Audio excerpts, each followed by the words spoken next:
Well, hello everyone. I'm Dr. Stock, and this video is for entertainment purposes only. Today, I have three growth stock companies for you that I think are either at an intriguing point in the price action right now or have intriguing outlooks. So I want to take a look at each of those in detail for where they're at, where I think they're going, and I'm pretty darn excited, especially about the last one of them.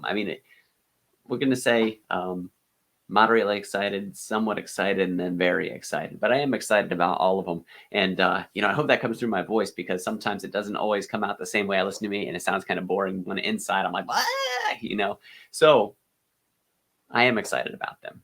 Just so that you know that. And I'm going to look back at this recording and wonder why I made that goat noise just a few moments ago. But just so that you understand my expression, understand my sentiment moving forward from here, then, all's good in the hood. Although that's not a hint at Robin Hood because that is not in this video. Although, it's one that I'm still making up my mind on going forward from here. I honestly don't know how they're fair. And that's why I haven't made a video on them yet. But it is one that stays on my radar. Just a little bit of side information. For right now, I want to get down to those three companies that I am excited to talk about. So let's just get ready to rock.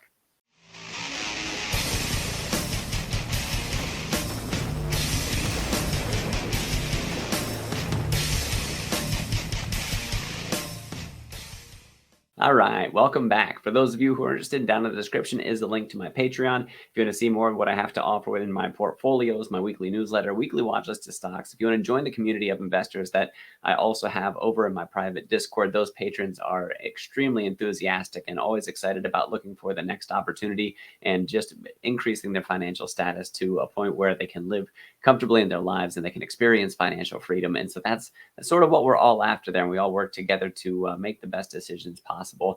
Each of us decides for our own, of course, because like I said, entertainment purposes only, although I do share my buys and my sells over there. And like I said, along with those portfolios, that link down in the description, if you want to check it out, we'd love to have you over there. Moving on from there, Webull and Moomoo, you can sign up, deposit your money, get your free stocks. You can read about it when you get over there. It also gives me free stocks as well. So you win, I win, we get free returns on top of it. So thank you for that support. Last thing, I promise last thing before the stocks, there's a like button. Go ahead and click on it. And then there's a subscribe button. Go ahead and hit that so you can see anytime I put these videos out. And then the notification bell, just that way you get alerted when my new video drops.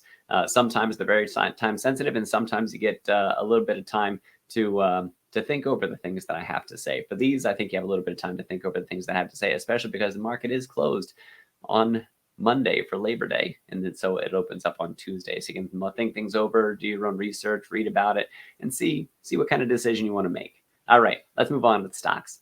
All right, so the first stock that I have for you is ChargePoint, and I know that I've covered this before. We can see really good support coming in at about like the low 19s, and I don't think that we're going to make it back down to those low 19s. If we did make it back down to the low 19s, to me that would be a load up period. I do have significant exposure already relative to my other holdings in my growth portfolio. However, should it make it back down there because I see such strong support, then that almost guarantees me, or it really minimizes my risk of downside for ChargePoint moving forward from where they're at right now. And so for me loading up there, I could easily make a much larger swing position that would be something to capitalize on that near-term gain that we would make coming out of it. Now, I don't know if you watch the Kathy Wood updates that she puts out, but she just put out a projection. Now we had, I think, 2.2 million EVs sold last year. I think that she's putting out like 3.6 to 3.8 this year. Of course, we get the headwind from the microchip shortage. But as we navigate through that, ARK Invest is currently projecting 40 million EVs on the road by 2025 in the United States. And I believe that's a global metric.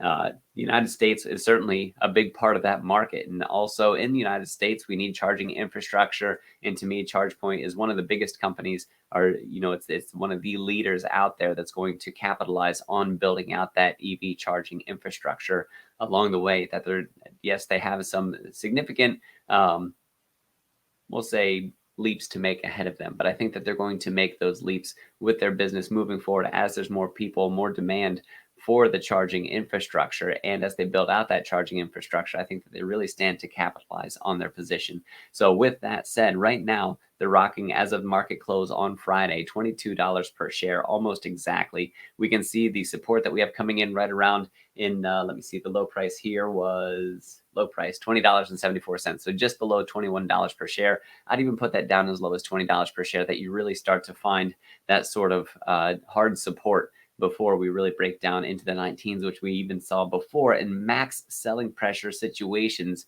We couldn't push this thing down below $19 per share. So to me, that 19 to 20 range is an astoundingly awesome opportunity for me to go ahead and make at least a swing trade, if not add to my long-term holdings for ChargePoint. And like I said, I am an investor, but I'm willing to trade things for short-term price actions as well. And for ChargePoint, between $19 and $20 is where that would initiate that swing trader in me that would take advantage of those short-term movements. And then the longer hold on this, yeah, we have an upside. Let's go over to tip ranks over here. $34.75 over the next 12 months, almost a 60% upside from where the market closed on Friday. So keeping that in mind, feeling that 60% upside, that's an incredible amount of upside, but that's just into 2022. We're supposed to get year-over-year compounded growth for at least the next decade where EVs are concerned. And ChargePoint, if they continue to stay in the lead for EV charging infrastructure, then, for me, 60% is a relatively small number for growth from where they happen to stand right now. Seeing it in the in that mid-30s range, this is something that could compound over time with the growth of the EV market and the necessity for the charging infrastructure to pair along with it.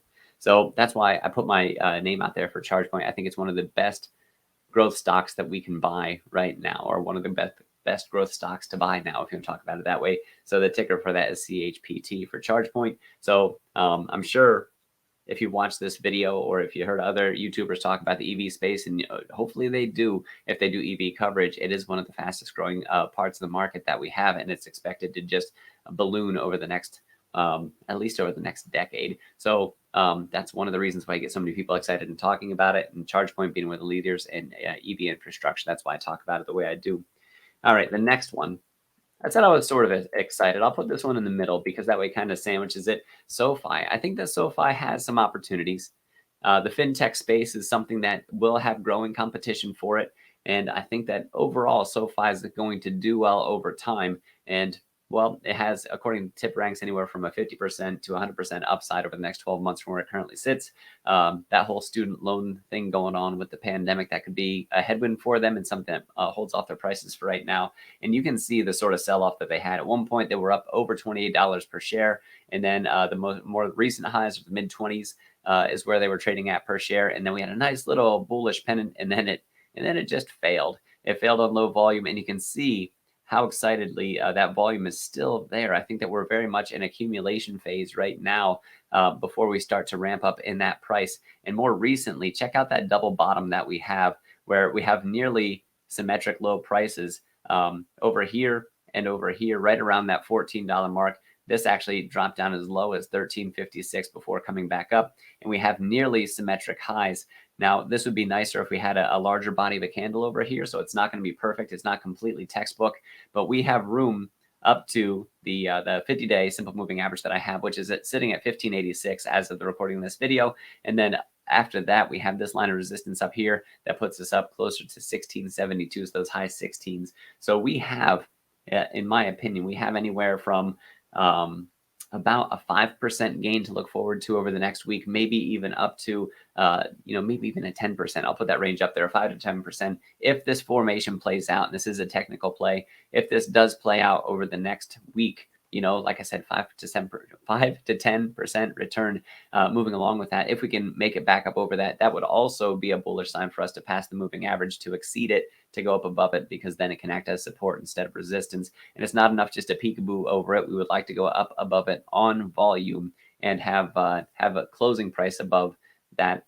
And also, if we can have the full body of the candle up above the moving average, that would also be more indicators that it's now acting as support instead of resistance. So SoFi, I think that it's one to watch. I think that it's one that could navigate well over the next 12 months at the very least, and we'll see how it does against the other fintech players that are out there. And like I said, that double bottom is intriguing because that's usually a very bullish sign after a sell-off. So you can see this big sell-off that we've had here, and 813. I don't know if this is when the earnings report came out, but it could possibly be where that earnings report came out. And then we had significant selling. We can see a little bit of a climb in the RSI, so some of that momentum is building, even though the prices were about the same, almost even. we have higher highs and higher lows in the momentum indicator that we have here for RSI. If the momentum should push, and actually it's at 50 right now, so just crawling into bullish territory. And if we can overcome this peak that we have right here of 56, that we put in a new high, that we could say that that momentum really is shifting in a bullish direction. So we have a bit of an early indicator. The volume's decent for this. The momentum is going from bearish up to bullish, and so we'll see. Like I said, if we break up above this previous peak in the RSI, then we might have more confirmation that we really are starting to break to the upside for SoFi. So that's why I'm excited about it. It has decent long-term fundamentals, but in fintech is growing, but it's also a very competitive space as well. So I think that's something that can mitigate its long-term outlook. But I think that we should at least be closer to that $20 mark. Even if it's just below 20 or just above 20 over the next 12 months. And if you take a look at what TipRank says, I'm actually a little bit beneath what they have to say. They say 23 to 30, and I'm closer to that 23. Honestly, like 19 to 21, maybe 20 to 22 is about where I see SoFi going with the competitive headwinds that we have in the fintech space. Rosenblatt comes out here and says $30 price target, which would be almost double from where it currently sits. So if you're even more bullish than I am on this one, then this would be even more advantageous. And so, maybe you've read more about it than I have. Maybe you know more about it than I do. And if so, you're welcome to inform me of things that I haven't considered or covered in this video as well. So SoFi, I think, is pretty exciting. The next one, Coinbase, and I've covered Coinbase on this channel before, and I do love Coinbase, and I think that they're going to do very well as crypto turns around. Bitcoin is expected to do exceedingly well. The Bitcoin ETFs and Ethereum ETF shouldn't be too far behind that. Ethereum 2.0 progress coming along nicely. Crypto, I think, is going to continue its bull run, which means that there's going to be people with a lot of buying. There's going to be possibly stuff moving off the exchanges, which means that there's going to be demand spikes for these different currencies. And I mentioned Bitcoin and Ethereum because they are the two main holdings of Coinbase moving forward from here. And they have reversed their trend. You can see the 50-period moving average down, flattened out, and now finally it's going positive. The RSI is in bullish territory, but it's not overbought. You can sort of see a little tiny bit of a double bottom that we have here and almost even top. So this is a little bit like SoFi in that it's kind of gaining that same strength. We could see another leg up here, especially if Ethereum and Bitcoin strongly break the resistance. Bitcoin at about 50,000, Ethereum at about 4,000. If they start pumping again in the near term, Coinbase is also probably going to start pumping along with it because that's more of their assets under management, and that's also the retail transactions where they get the majority of their revenue. There's going to be a whole ton more of those transactions. Well, and those transactions, even though they're not up where they were at May levels, so Q3 could be below the transaction levels that we saw in Q2, but Q2 had May in it. And May was the peak of the crypto market. And you could see the peak number of transactions in Coinbase's results as well. So keep that in mind for the transactions, the number of transactions from retail investors, which is still the majority of where Coinbase gets their money. It's only increasing right now. It's only accumulating up with the price of Bitcoin, the price of Ethereum, and all the other altcoins that are moving with it. People want that crypto exposure, retail and institutions, and Coinbase benefits very well from retail. And with further bullish price action, that means if we see it by the end of September, then if we get that price action, then we could have some really good Q3 results. Maybe not at Q2 levels, but still really good. And then also moving on from there, Q4, which gives us a longer time horizon for the bull run to take place for crypto. And there's some very bullish cases for end of 2021 for Bitcoin, saying that it could possibly get up to like 85 or even 100,000 by the end of 2021. Ethereum hitting that $5,000 mark would be another 25% upside from as of the recording this video. People will want that exposure. They will want to jump into this, and people will actually wait for confirmation. It's why FOMO trading is the thing, that they see something run up first and they're like, oh gosh, this thing's going crazy. I got to get into this. I can now see that it's moving. So if we're early in that, we can see that happen. So for Coinbase, I think that those transaction fees that they're capitalizing on, I don't think that they're going to slow retail investors down from making those purchases on the exchange for Coinbase. They're going to use the Coinbase platform to do that because it has the safety, security. It has more and more trading pairs all the time. So that's why I'm bullish on Coinbase. And there's some very good cases out there. I think it's only up from here, mid three, like 350 over the next 12 months is what I see for it. And if we go to Coinbase over here, the average is actually pretty close to that. And this is one that people heavily debate, because what happens if people stop, if the retail investors stop making those transactions? That's a significant hit to their revenue.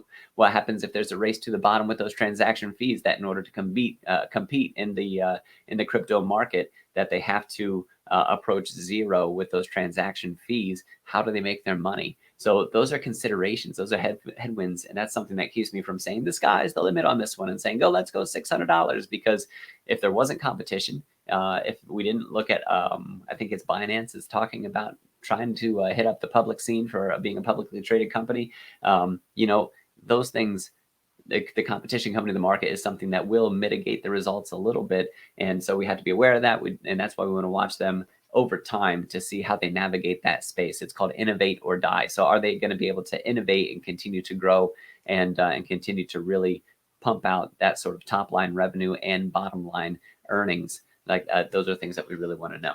So if we look at this, $355, 27, almost 28% upside. And this is from a company that's proven themselves. So even though it's smaller than what we'd have for like SoFi, for example, SoFi, I think, has more competition, and it hasn't proven itself the way that Coinbase has so far. So smaller reward over the next 12 months, according to the analyst estimates. However, in my opinion, it's also smaller risk as well. And so that's why you're seeing that little bit of reduction there. I do have a position in each of these companies. They are long-term positions. And as of what I know of these companies right now, they're ones that I'm going to continue to hold for a long time. Should they have significant unsustainable run-ups, I have been known to capitalize on some of that and wait for it to settle a little bit before buying back in. That's absolutely fine. And I'm absolutely perfectly okay with taking profits. And so hopefully people watching this know that in light of new circumstances, that other decisions are made. And as of right now, as of the circumstances that I know right now, ChargePoint, I'm holding on to it as long as it stays the leader and as long as it stands to capitalize as the leader. SoFi, I think near term, swing trade type, I think there's a position to take. I think that there's a play to be made. And long term, I think that there's a little bit more upside to experience. And then Coinbase, I think short term, we could see this go up. I think over the next, I didn't say this, but 1 to 4 quarters, Coinbase could also really capitalize from where they're currently at. I think we'll be solidly up in the 300s, into the mid 300s, as we see the bull market continue for crypto. So that's one of the assumptions. And as we continue to see people putting in those transactions and the growing number of transactions on Coinbase's platform, those are the assumptions that I'm looking at, that I think that they will continue, and that Coinbase is going to do very well because of it. Perfect hair. Well, yeah, sort of, kind of perfect. I got my goatee going on here. Finally trimmed it up. It was getting a mess. Moving on from there, I got to summarize for you guys. So ChargePoint, I think ChargePoint is at somewhat attractive levels from a fundamental point of view. From a long-term point of view, I think it's a very attractive price right now, because it is significantly down from where it could be. Now, as far as the swing trade goes on ChargePoint, to me, if I was going to do that, I'd wait for between 19 and 20 instead of looking at it like a dollar cost average approach, like I would for a long-term investment. SoFi, I think SoFi has currently a swing trade opportunity waiting for it. And, if it did drop down below $14, that would be even more significant. But with that double bottom that we have right now, the near symmetric tops, I think that, and the volume has been sustained. I think that we're going to see sustained strength even through the next week. And these all assume that the short-term stuff, that the market also cooperates. If we get a big sell-off in the overall markets, then what I say about short-term is definitely mitigated, possibly even wrong. So always look at those overall markets and consider what's coming up ahead. Coinbase is something that you also, let me see, what do I want to say? I think there's short-term potential, but I think there's much greater long-term potential for Coinbase. I think the next quarter is going to be good. Maybe not as great as Q2, but I think it's going to be really good. Q4, I think, is going to be incredible. And then the next 2 quarters after that, if we're still in the midst of the bull run, like it's just going to be the heyday, it's going to be, I'm lost for words. It's going to be very, very positive for the price action for Coinbase over the next, the next 4 quarters. So that'd be about a year of a bull run. So somewhere between 1 and 4 quarters of continued strength for Coinbase moving forward from here. We'll have to watch what that competition does. We'll have to watch what the markets do, especially what the crypto market does, because in light of new circumstances, then that changes the perspective that I have. But I told you what I think is going to happen. I think the bull run is going to continue, and I think that Coinbase is perfectly positioned to capitalize on that continuing bull run. So thank you guys for watching this video. I really appreciate you stopping by. If you hit the like button, thank you so much. If you didn't, please consider doing so right now. The subscribe button so you can see anytime my videos come out, and the notification bell so you can be notified as soon as they're out. Because like I said, sometimes it is time sensitive. If you want to know things in even a more timely manner, that's where my Patreon comes in, and the Discord that I have over there. I jump into the Discord anytime I find opportunities that I think are going to be beneficial to bring those to light. I can't tell you to buy, I can't tell you to sell, but I can tell you what I am buying and selling. And I also can tell you where I think that there's opportunity, and then you can go and make your own decisions on what you want to do as well. So that link is down in the description for my Patreon. I'd absolutely love to see you over there. Let me see, Weeble and Moo. You can sign up, deposit your money, get your free stocks, and I get free stocks for the referral. So both of us win in that way. It's been great. I hope that you guys enjoy the rest of your weekend and enjoy your Labor Day. And I can't wait for the crypto markets. Crypto markets are always going. I can't wait for the stock market to open up again on Tuesday, September the 7th. By the way, Digital Turbine joins the S&P Mid-Cap 400. So we've seen some good price action. We'll see if it sells off or if we really see that buying come in and really push up that price, maybe even up to $70 per share. But I guess that's for another video. Have a great day. Enjoy your weekend. I'm Dr. Stock. Thanks for rocking with me. Now go get that money.